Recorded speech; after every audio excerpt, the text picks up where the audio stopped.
10ஆம் வகுப்பு மாணவர்களே வணக்கம். பயிற்சி 8இல் 3 வினாயன் 10 தெளிவான மற்றும் எளிய விளக்கத்துடன் பார்க்க போறோம். ஒரு பெட்டியில் 20 குறைபாடில்லாத விளக்குகளும் ஒரு சில குறைபாடுடைய விளக்குகளும் உள்ளன.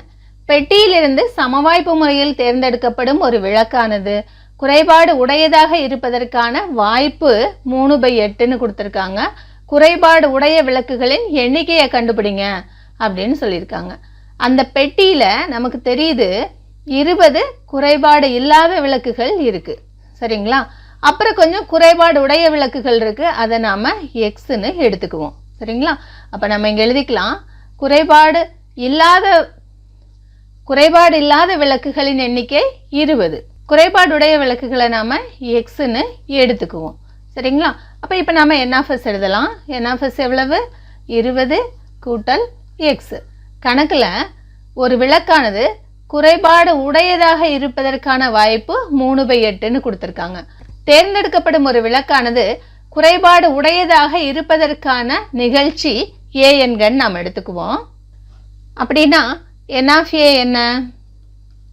குறைபாடு உடைய விளக்குகள் எத்தனை இருக்கு? x. n(a) சமம் x. p(a) சமம்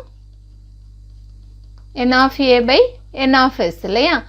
n(a)ங்கிறது x, n(s)ங்கிறது எவ்வளவு? 20 + x.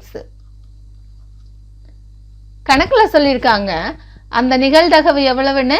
3/8ன்னு. அதாவது கணக்குல p(a) சமம் 3/8ன்னு கொடுத்திருக்காங்க.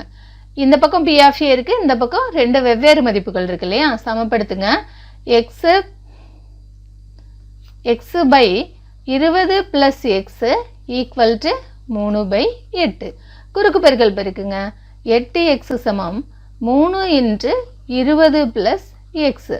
உள்ள கொண்டு பெருக்கிக்குங்க. பெருக்குனீங்கன்னா 60 + 3x. 8x சமம் 60 + 3x.